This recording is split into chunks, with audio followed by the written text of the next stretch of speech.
What's up, everybody? My name's Mike Sjogren, here with my co-host, Emmanuel Pani. We're part of a group of specialized real estate investors you've probably never heard of. We didn't start with deep pockets or wealthy families, and we don't rely on 401ks, mutual funds, or traditional real estate investing. In fact, many of us don't even own the properties that fund our freedom.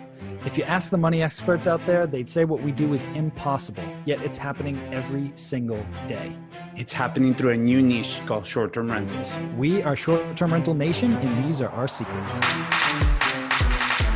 What's going on, STR Nation? Welcome back to another episode of the Short-Term Rental Secrets podcast. I am your host, Mike Sjogren, here with my main man and brother from another mother, Mr. Emmanuel Pani. What's up, B? My brother, so good to see you. Life is good, man. Summertime in Florida, it's officially started. It's hot as shit every day. But I mean, it is what it is, you know? We were just talking off air. We just went to the F1 race this weekend. And first of all, if you're into F1, please go watch a race because it's one of the most surreal experiences of your life. And it's so fascinating, dude, because like these cars go so fast that like you literally don't know. The weirdest thing for me was that like you don't know where to look. Because you literally are looking at the track and they're just like zoom, zoom, and you're like, you don't see anything. So you look up at the screen and then you're like, okay, they're coming this way. But by the time you look at the screen and you look down, the car's already passed. And so you're watching, you feel like an idiot in a sense because you like just keep watching up and down without knowing. And then there's nothing that humbles you back into your tax bracket, like going to an F1 race. Dude, the amount of money that people spend, especially Miami. Like, I don't know, like I haven't been to other races, but like I don't know if they're as expensive. But Miami, bro, humbles you. You're like, what? You think you have money? Please. Yeah. That's the line over there. What are you doing? It's a different level. Like, yeah, bro, it's a different world. And the like emotional investment of what the human brain is willing to pay for things that you love. Like, dude, we bought 2 hats. They're $90 each. And they were not like, you know what I'm saying? And you're like, don't even bat an eye. You're like, I don't know, I'm here as part of the experience. They're going to be different next year. Like, you'd want one. You're like, anywhere else in the world, you'd be like, I have no fucking paying $90 for a hat. And so is it that like the human psychology, even like what we do, right? Like, it's just like understanding like people sometimes are willing to pay more than you would think for the right experience or for the right meaning to it. So that's always fascinating to me because I'm like, you guys gotta be kidding me. Yeah. $90 for a bucket hat. It's a bucket list thing, though, to go to a race. It is. Sure. It is. That's what I mean. Right. And so you're like, it's almost like a wedding. Like you don't logic is no longer there.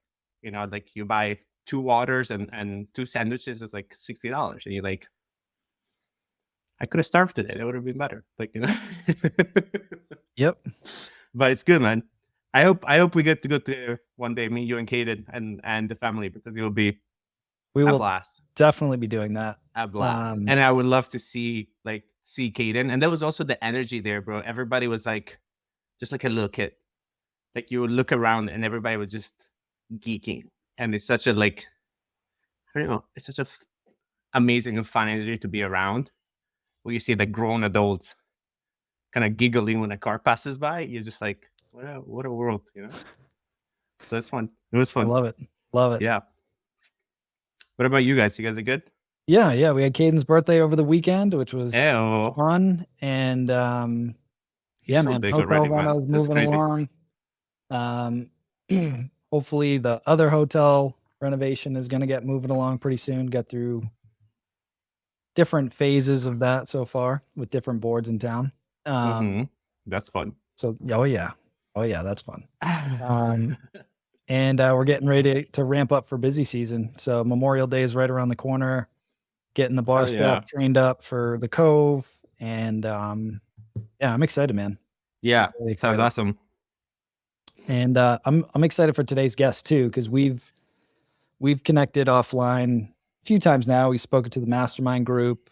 He's got a very, very cool product, very, very smart dude. And today on the show, we have the founder and CEO of StayFi, Mr. Arthur Colker. And he's a guest. I I don't even want to steal his thunder because I feel like I'm going to put parameters on it that it does a lot more than I'm using it for. Cause again, I'm a fairly new user of it. So Arthur, welcome to the show, man. Thank you for being here. Awesome. Thanks for having me. Yeah. So I want to get into your backstory, but before we do, how would you summarize StayFi? Yeah, I would say StayFi is your guest marketing tool set.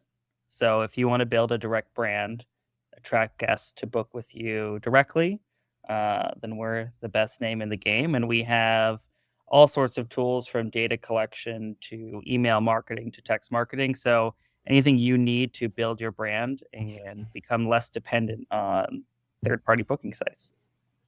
Yes, and we will dive into that in a lot more detail, but I'm curious, how the hell did you get into this? Like what made you start like this company focused around marketing for short-term rentals? Yeah, I mean, it was pretty accidental. I think like a lot of people that find themselves in the short-term rental industry, whether you started with hosting one property and suddenly manage 100, right? There's a lot of people that find this way into this industry, not totally intentionally. For myself, my background was in marketing, and I had a marketing consulting company, and I had clients in all sorts of industries, from furniture to B2B artwork. And someone who I went to grad school with just happened to have a 150 property management business called Heirloom. And they came to me to develop their direct brand, which Heirloom didn't exist at that time, right? Um, you know, and from my standpoint, having done marketing for a lot of companies, the first place I thought we could go to was people who had stayed with them before, right? Especially in this industry, Airbnb and Vrbo have a lot of trust with consumers, for better or for worse. But most consumers are not familiar with independent short-term rental brands like they are with independent hotel brands. And when I asked them, how can we start marketing to these folks? They said, well, actually, we don't have any data. We don't know who our guests are really. We don't have their email addresses. We don't have their phone numbers, because it wasn't easy to collect. So the first problem I really wanted to solve was the collection problem, which is how do you seamlessly collect names, emails, phone numbers, other data, not just from the booker, but from everybody staying in your short-term rental. Because what's so special in this industry is you have one listing that can sleep 5, 10, 15, 20 plus people. So that's so much data to go after to build loyal guests. So that was the first problem that we wanted to solve. And it's so interesting, right? Because I feel like you just made this accessible for our industry. But if you go into any hotel or any Starbucks and they've got free Wi-Fi for you, but to get on the network, you need to give them your name and email address. That's basically like what you built as one part of StayFi is anybody that's going to get access, instead of just giving them the Wi-Fi info, they go to click connect to the Wi-Fi. It opens up that landing page and it's like, hey, welcome. It's your name and email address. And then poof, like they're online. So yeah. So originally the plan was just to go buy one of those solutions that Starbucks or a hotel uses, right? So that was my original intention. But it turned out the players in that space, which are pretty vertically specialized as well, their products didn't work well for short-term rentals or were prohibitively expensive, both from an equipment and software perspective. Like there's a great company out of the UK called Beambox, but for cafes, but it's $75 a month per location, and you have to buy like $400 hardware, right? So that's not going to work for more short-term rentals. Just the economics didn't play out. And those spaces have a lot higher turnover of people with like a single cafe, right? There's a lot more individuals coming out in and out in a day. So we had to come up with a way where hardware, software pricing, economic model, and then all the tools we integrate with would align with short-term rentals. So that's why we're so vertically specific and why we only focus on this industry, short-term rentals, and now small hotels, which often our operators also own or manage, because we want everything in the product to serve the needs of this specific customer base, which are amazing people to work with. And most of our customers are traditional property managers. So managing on behalf of homeowners is who uses us. And then we have a lot of owner operators as well that own and manage their own properties. Cool. So what is the cost? Like, what is the upfront cost that somebody that's like, listening to this has to be ready for? And like, does that cover more than one unit? Does that cover one unit? What does that look like? Yeah, so I'd say the typical customer that's coming to us with single family home properties that they either own or manage, they're going to purchase a device from us called an access point, which can range between $120 and $200 upfront, depending on the size. We have a few different models. And then they're paying a subscription that's between five, and if you only have one unit, it's $10, but then it goes down once you have two.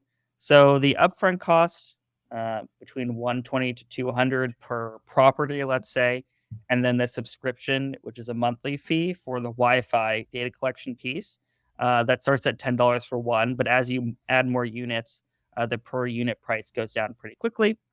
And if you're like Michael, and you already operate kind of like an apart hotel, I believe the Beverly was the one we did first. He actually had professionally installed compatible hardware. So a lot of multifamily buildings have Ubiquity Unify, which is the company we work with for the equipment, have that installed. So, 80% of our customers come to us and purchase the equipment. And then there's kind of this other group that has professionally installed equipment in their building or in their homes. And 8 times out of 10, I'd say it's compatible hardware, just because this equipment from a cost perspective is going to be the most commonly professionally installed in these types of locations. Mm-hmm. And so if you have an apartment complex or an apart hotel or a boutique hotel, how many of these do you typically need? Like, do you have a range per room, or like what does that kind of look like? And does it connect to a single Wi-Fi network, or does it have its own? I know nothing. So it's very interesting, because I think I'm trying to think of questions that people would have. They're not currently using it, and also maybe have no fucking idea what piece of technology it would even like need to work. Yeah, so single family homes is very simple. In a single family home, let's say it's 5 bedrooms, you buy a device from us, it plugs into the router. That device you purchase from us will broadcast a new guest Wi-Fi network in the property. So if you have homeowner Wi-Fi, let's say, that can stay running in the background. The TVs, thermostats, whatever can stay on the existing Wi-Fi. The device that you plug in that we sold you will broadcast a new guest network that you name. And when you tell guests to join that, they'll get the captive portal, and they won't, obviously, you don't want to give them the old information, or else they'll join the old network and you won't get their information. Things can get a little more complicated in a multifamily building, or let's say you're converting a motel into a short-term rental kind of building. Then it really just depends what's there already. Ideally, you would have one business internet subscription for the whole building, and then that would be plugged to something called a switch, which is basically allows you to run Ethernet, like 10 cables. And then someone could come and professionally install these access points, which are what they're called, across the building to provide Wi-Fi in the whole building. That's where we typically, if you're trying to do this for the first time, we'll actually find a local installer to help you map out the access points, because you probably don't need one on every unit. But it really depends on the size of the building, where you can wire easily, the building materials, right? So there's a lot of variability there. Other folks that want to keep it simpler, the devices we sell also mesh. So in like a pretty small motel situation, we've had customers hardwire one and then mesh 2 and cover the whole building. So you definitely don't need one per unit, but a lot just depends on how the building is wired. And that's when we kind of lean on a local professional that can come and do a site survey and give you a quote on what it would cost to set up a professional internet service. And what's nice about that is it would operate like in a hotel, where when I join the internet in one room, whether it's the lobby or in my room, and I walk around, it's one persistent network, and your device just works throughout the entire building seamlessly. Yeah. It's like an Orbi or an Eero or a Google Home, like on steroids, like for commercial use, and each one of those access points is hardwired into the internet. Exactly. Yeah, so we actually have a network engineer on our team. So single family homes, easy setup. And then if you have more complex networking questions, then we have someone internally that can assist you in how to best set up kind of a more complex multifamily environment. Awesome. So that was on the bit of like, how do you actually get it, right? Like how you get the emails and everything else. What happens once you have the emails? Like you have like a couple tricks for like what are the best practices or like what to use those emails. Because again, to me, it's just like it's cool to have emails, but if you don't do anything with them, like what are we doing with them? You know what I mean? Like you're not gonna be individually messaging people and be like, "Hi." I hope not, Exactly. at least, right? Yeah, so I'd say there's kind of two scenarios we come across. Mhm. One is a property manager that's maybe more mature and has been operating, is already doing email marketing, and they're coming to us to get more data. In that case, we integrate with over 20 existing email marketing tools, whether it's MailChimp, Revenate, which is like a hotel product, HubSpot, Salesforce, Campaign Monitor, Constant Contact, Active Campaign, Klaviyo. So if you already have a platform and you have an agency or internally and you're running it and you love it, we'll just push the data there automatically whenever we collect it. So that's kind of scenario one, just supplementing what's already working for you. Scenario two is you haven't done email marketing before. And then we have our own internal email marketing tool within the platform that's built for short-term rentals, as well as a text marketing tool that you can use as well.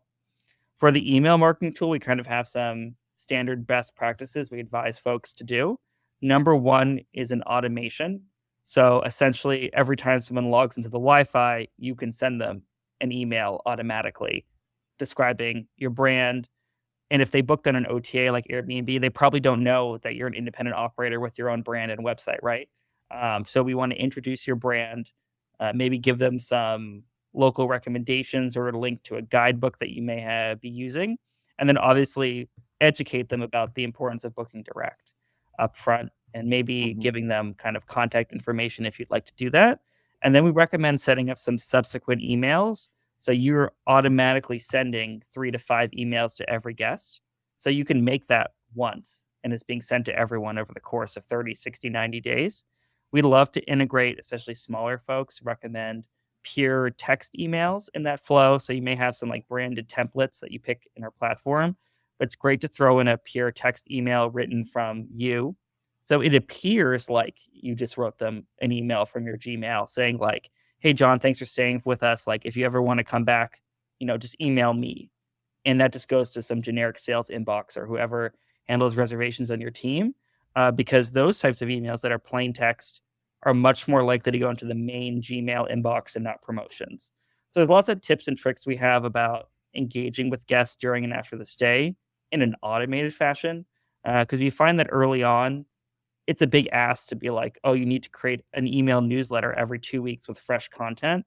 But if the ask is, let's just create 6 emails one time that get sent to every guest, you can make sure you're doing kind of the bare minimum of brand marketing to ensure everyone is educated about the importance of booking direct and why they should do it in the future. I was going to ask that, like, what's the optimal frequency for, email? I mean, I send daily emails from STR Secrets, but I wouldn't do that for my properties, right? So have you noticed like a trend of like, what's a good, like, if you really were going to dial this in, is it bi-weekly? Is it monthly? Is it every other month? Like what's the optimal mix, I guess, for emails? Yeah, I'd say as your list size grows, I would increase frequency.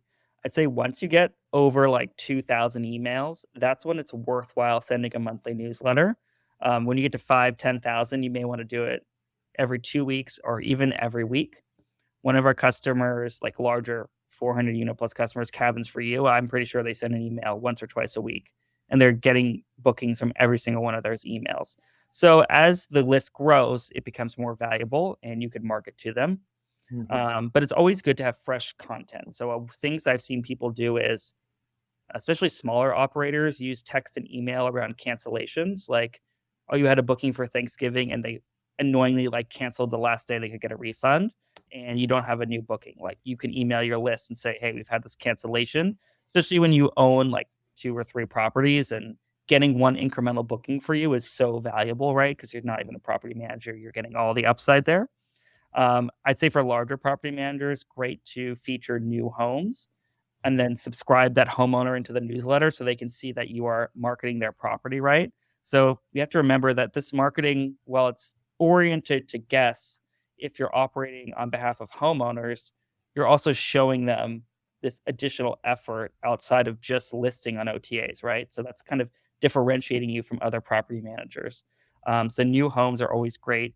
If you operate in a destination that's more seasonal, discounts around shoulder season. So you may operate like a ski and summer place, like that does, mountain biking in the summer and skiing in the winter, but you kind of have the awkward fall, spring, slower times, like really pushing reasons for guests to return to those destinations. If maybe they always ski, but now you're kind of giving them a new reason to come back.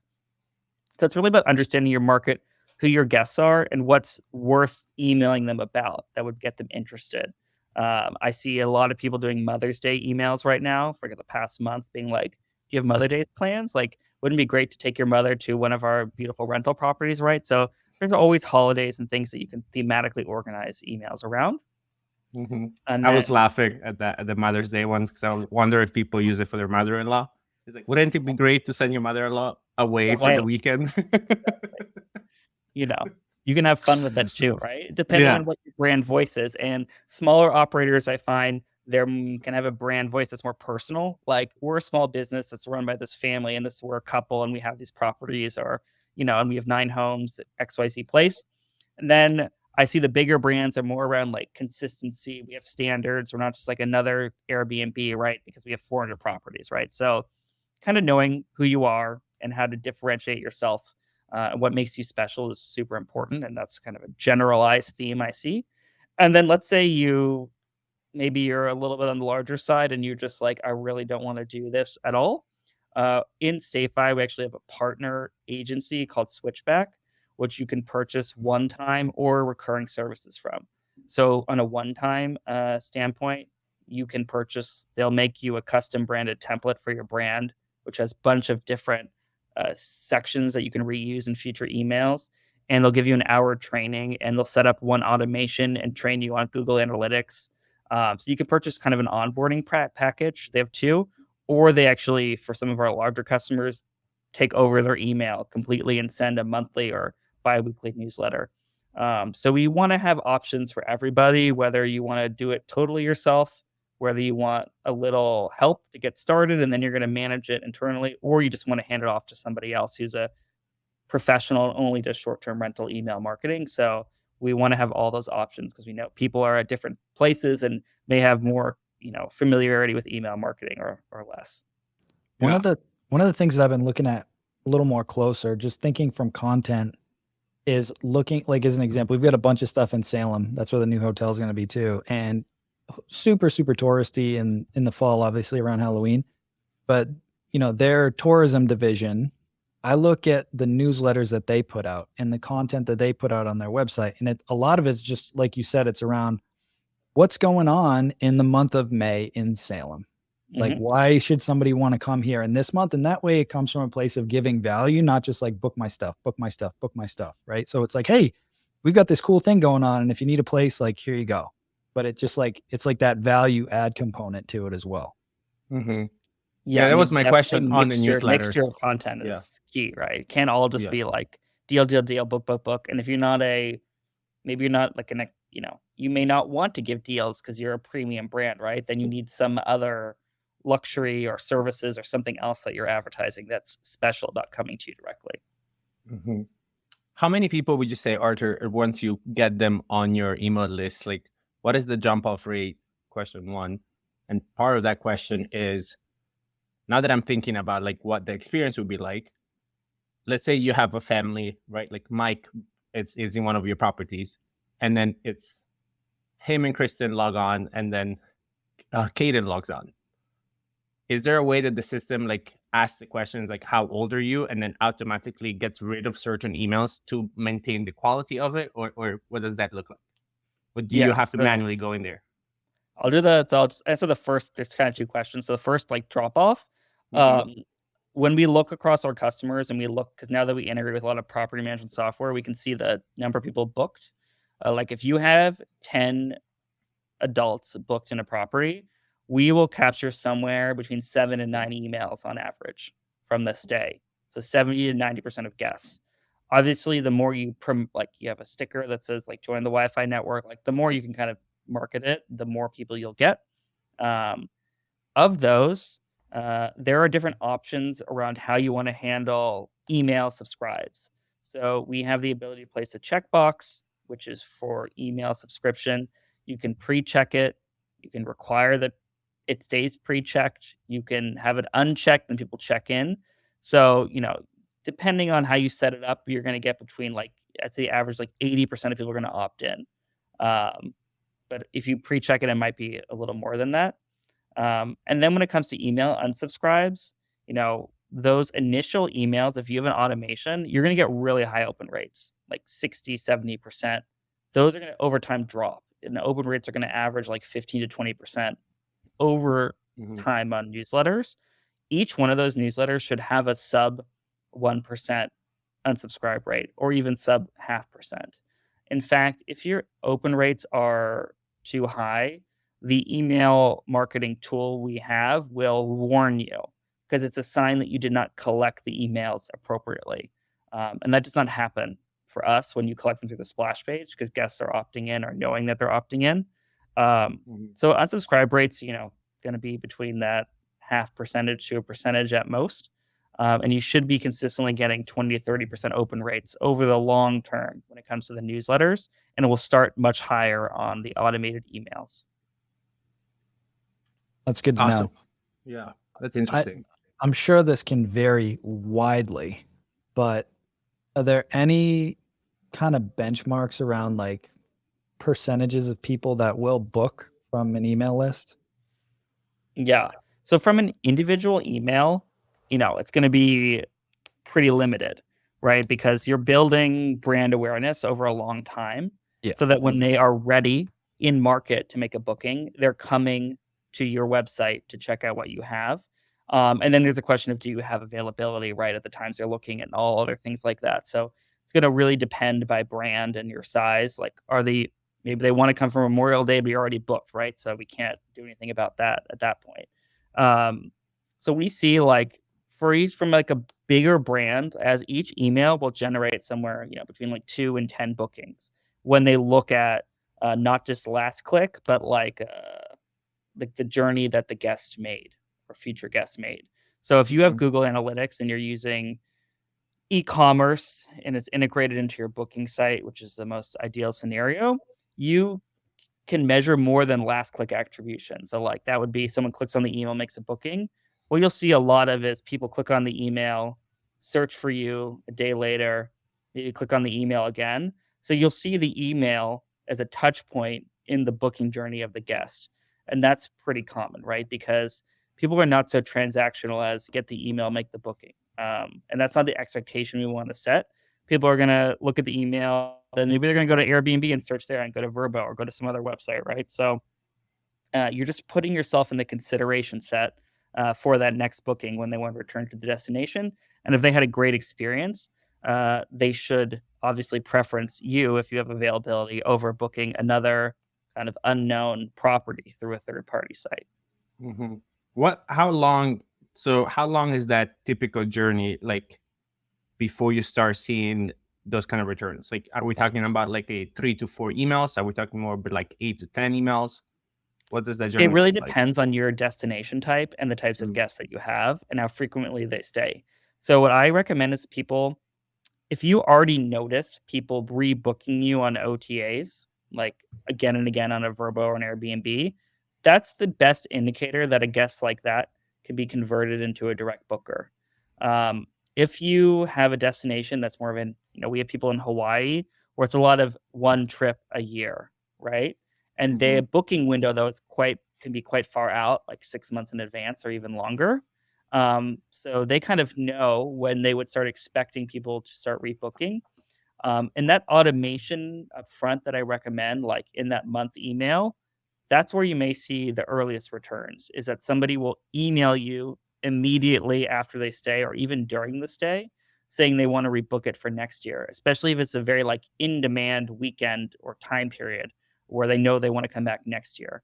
So if you understand kind of your area, the normal booking patterns, then you will see kind of where to expect bookings, right? And it could be even during the stay, people will ask to book again. That's not uncommon if you give them the opportunity to contact you to do so, right? So, or even extend the stay, which comes up often as well. So those are definitely opportunities where we see people make bookings. And then obviously knowing kind of when people typically book again, marketing around that period, because you can even schedule an email 3 or 6 months from when they logged into the Wi-Fi the first time, and letting them know like, hey, do you want to come back next year? It's competitive, or make some like FOMO-ish message around securing their booking for the next whatever period that they want to return for.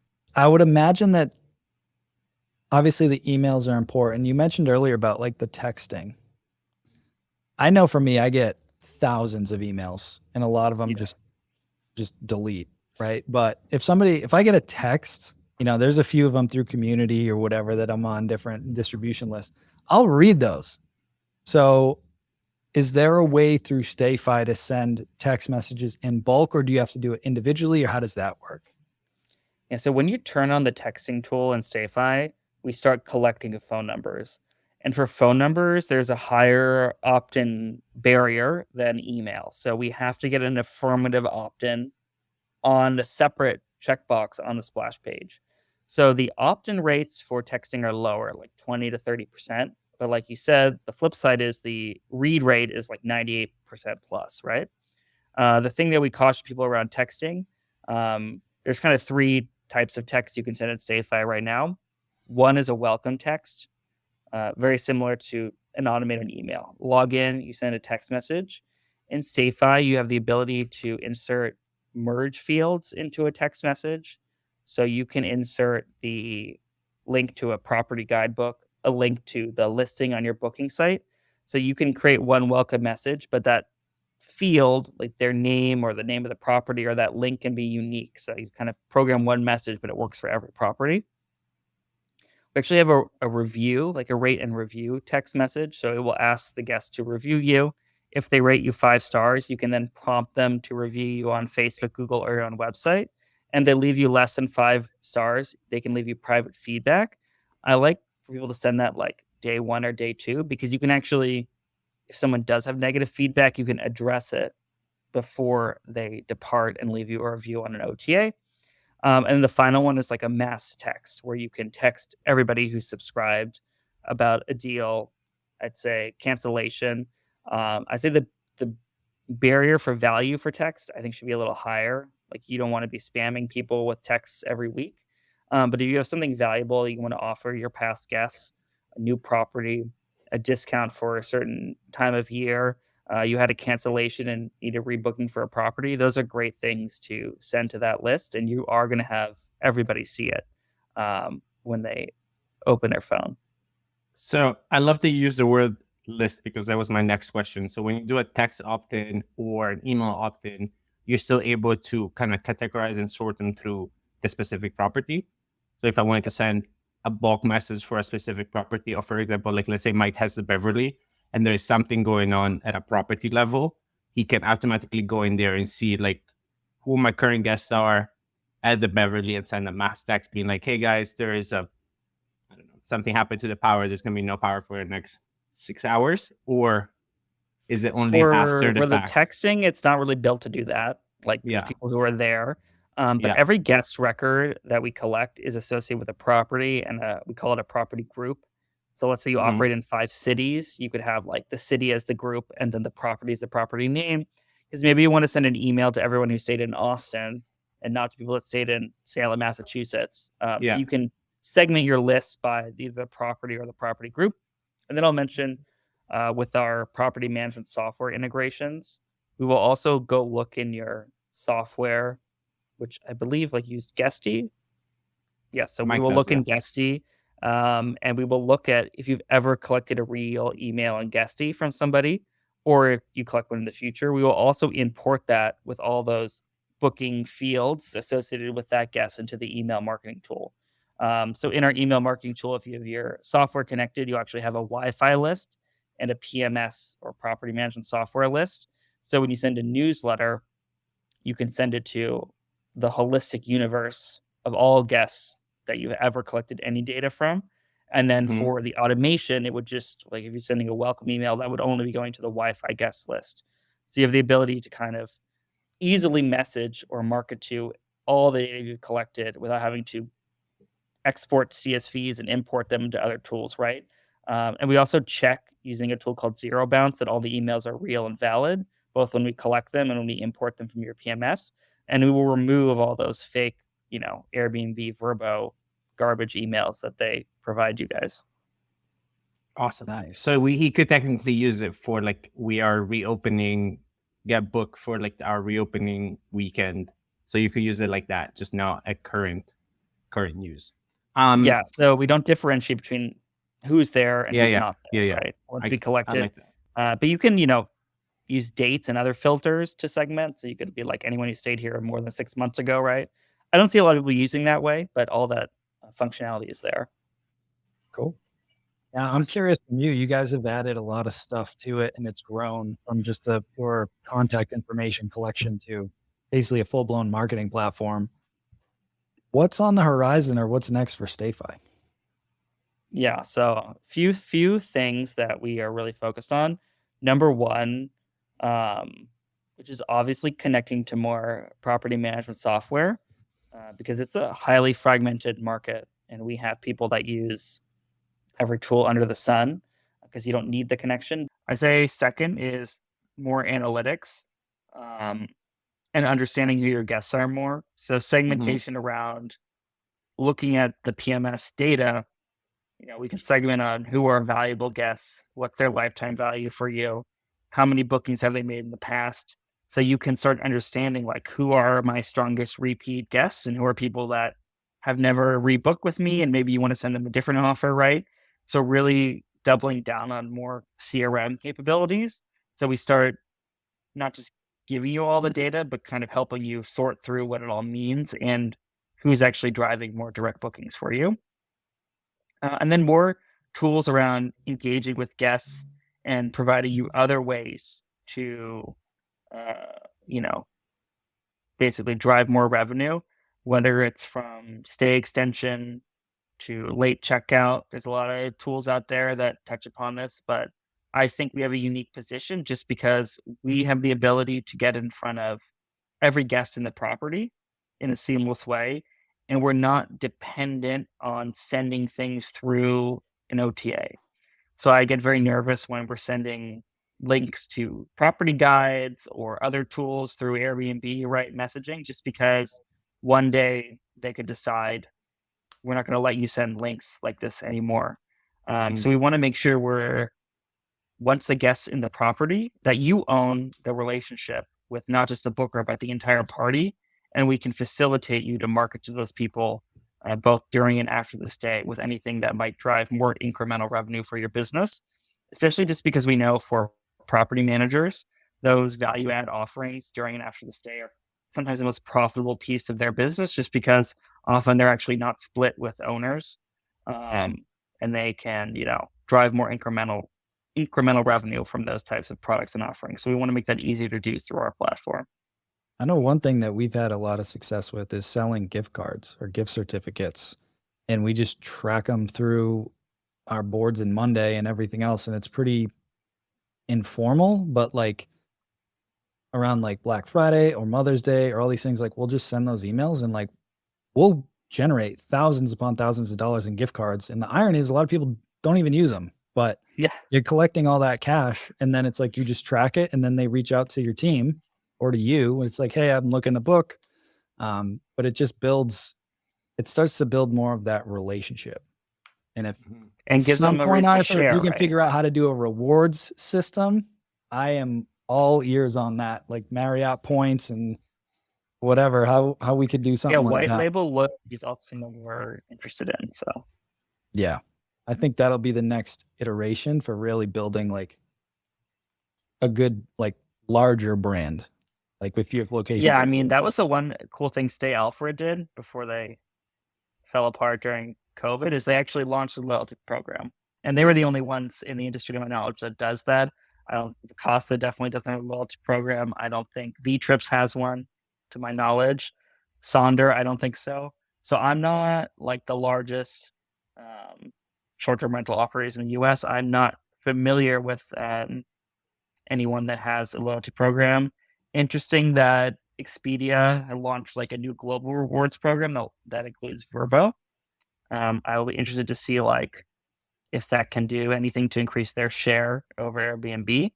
But I think lots of interesting ways to work with loyalty and rewards, especially because in this industry, like the booking fees on the third-party platforms are so high, it gives you a good amount of revenue to play with and how you want to incentivize guests to book direct, whether it's just lower prices, or maybe you have more price parity, but you have a loyalty program, and that's how you're giving part of the piece back, right? So there's a good amount of chunk of change that you can play with to drive more direct bookings, because unfortunately, I don't think a lot of operators look at those costs as marketing costs, what you're paying to OTAs, but they definitely are. Yeah. And once you That's a start great point. doing some traditional marketing, like we pay an SEO firm and like all these other things, like, yeah, it's just the cost of doing business, right? A lot of myself included, when I was in this for the first couple of years, it was just like, I didn't look at it from that angle of like cost of acquisition of a customer, right? It's just a different lens when you look at it that way. Yeah, a lot of people in the industry very focused on acquisition, a lot less focused on retention. And that's where we're 100% down. There's acquiring guests is expensive. It's much cheaper to retain them than to acquire new ones, right? And those are kind of like the two things you have to weigh as like, where do you want to focus? And acquiring is really important, and all great reasons to focus on third-party channels and your own website and SEO. But the retention piece is how you build a even more profitable and sustainable business, because you're not some third party, changes their algorithm or changes like who they want to feature more, and that can harm your business in a material way, right? So we just want to inoculate our users from changes that they have no control over, right? And put more of the destiny in their own hands when it comes to building their brand and having their loyal group of guests that love booking with them. And we have operators actually that don't list on any OTAs, which I think are the most interesting ones, many who have been in business for like 30 plus years. And they're just like, yeah, I started with like mailers in the 80s, and now, all of our cabins are booked directly all summer and we don't list anywhere. And those are really cool folks that have kind of, been doing it a different way, and, interesting to see that that's even feasible today. So. Before we get into our last question, where can people learn more about you guys? Where can you get your software?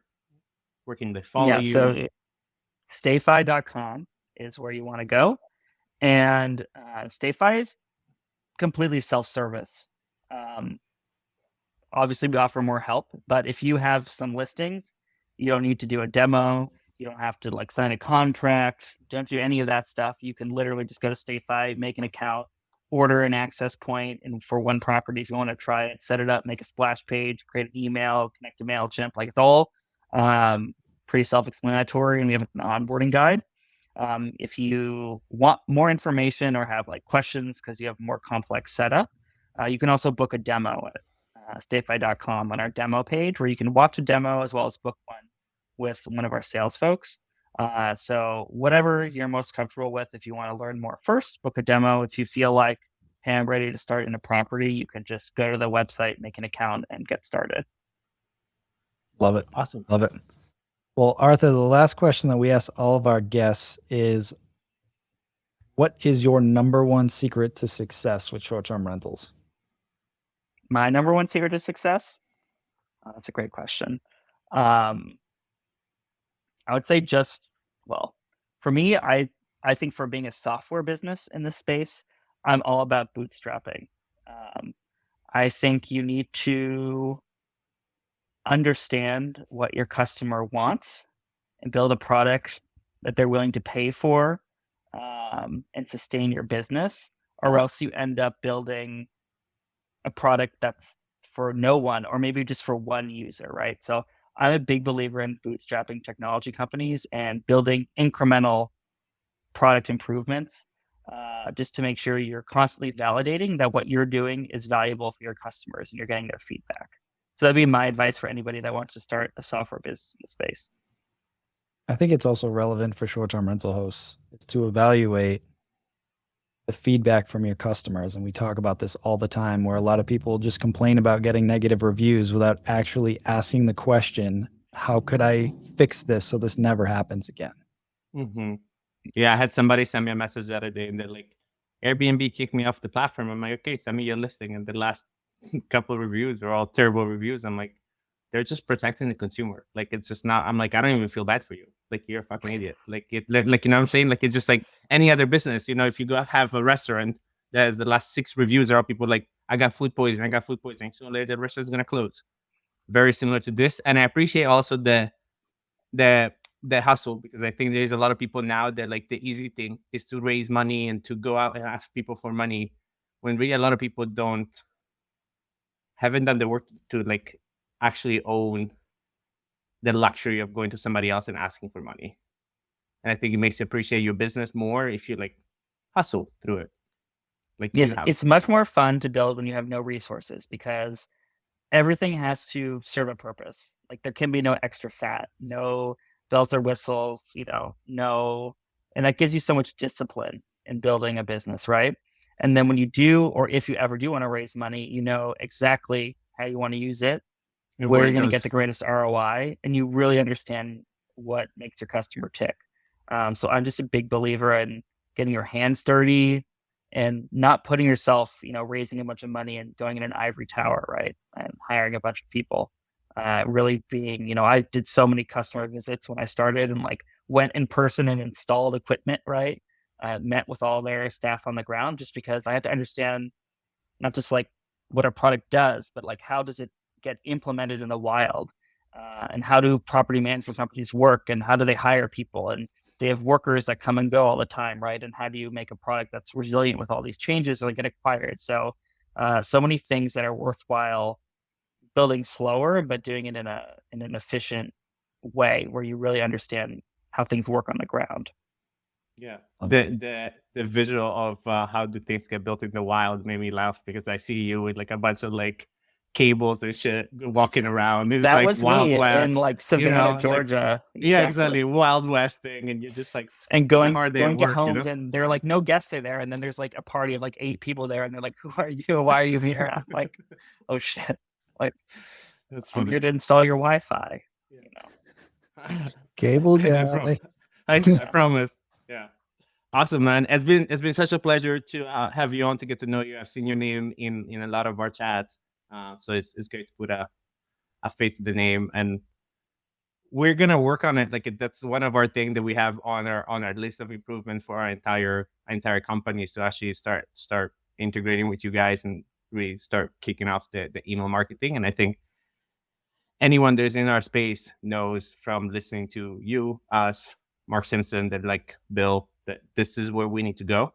And in terms of like allies to get that done, I don't know anybody that's kind of doing it more than you guys. So we appreciate that. Book Direct is a movement. So it's, website companies, other folks, so we're all working towards educating guests, because the more guests we educate, the more it helps all of us. So big believer in working collaboratively. Love it. Well, Arthur, thanks again, man. Really appreciate you and fellow listeners out there. Hope you guys enjoyed this one. We'll have all the links down in the show notes. Have an awesome week. We'll talk to you guys soon. Ciao, guys.